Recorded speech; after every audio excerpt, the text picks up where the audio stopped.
बहुत समय पहले की बात है। एक राज्य था, शांत और समृद्ध।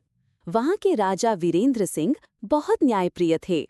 उनका एक बेटा था, राजकुमार युवराज, और उसकी नई नई शादी हुई थी राजकुमारी सौम्या से। उसी राज्य में एक किसान भी रहता था, किशन, मेहनती और ईमानदार। उसकी पत्नी लक्ष्मी गांव भर में अपने सौंदर्य और समझदारी के लिए जानी जाती थी। रहस्य की शुरुआत। एक रात जंगल के पास एक औरत मिली, बेहद सुंदर, पर उसकी आंखों में अजीब चमक थी। वो घायल होने का नाटक कर रही थी। किशन ने इंसानियत दिखाते हुए उसे अपने घर लाकर इलाज किया। पर लक्ष्मी को उस औरत पर शक था। औरत ने अपना नाम बताया, माया। अगले ही दिन से गांव में अजीब घटनाएं होने लगी। जानवर मरने लगे, लोग बीमार पड़ने लगे। चुड़ैल का असली रूप। लक्ष्मी ने एक रात माया को जंगल में अकेले जाते देखा। उसने पीछा किया और देखा कि माया वास्तव में एक चुड़ैल थी। वो तंत्र मंत्र कर रही थी और उसकी असली शक्ल डरावनी थी।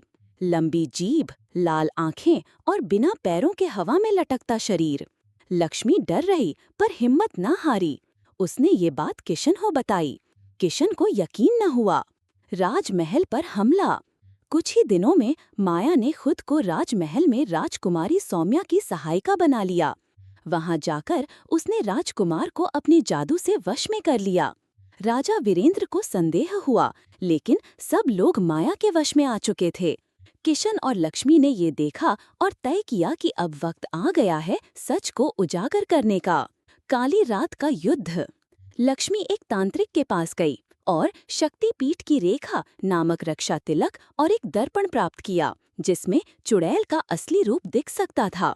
एक रात राजमहल में पूजा का आयोजन हुआ।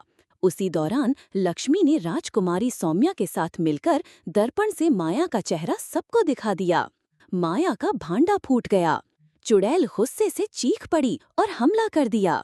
किशन, राजा और राजकुमार ने मिलकर उस पर हमला किया, लेकिन वो अमर थी जब तक कोई पवित्र नारी उसकी आंखों में देखकर श्राप न दे। अंतिम बलिदान। लक्ष्मी ने उसकी आंखों में देखा और कहा, तू एक औरत होकर औरतों का घर उजाड़ती है। मैं तुझे श्राप देती हूँ। तू अब कभी किसी के शरीर में प्रवेश नहीं कर सकेगी।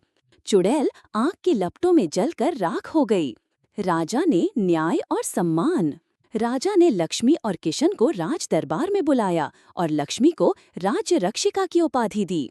राजकुमार युवराज माया के जादू से आजाद हो गया और सौम्या से क्षमा मांगी। राजा ने कहा, कभी कभी सच्ची शक्ति तलवार में नहीं, औरत की बुद्धि और साहस में होती है। परहास। शक सही हो तो चुप न रहें। बहादुरी सिर्फ राजाओं की नहीं होती। बुराई कितनी भी सुंदर क्यों न लगे, उसका अंत निश्चित होता है।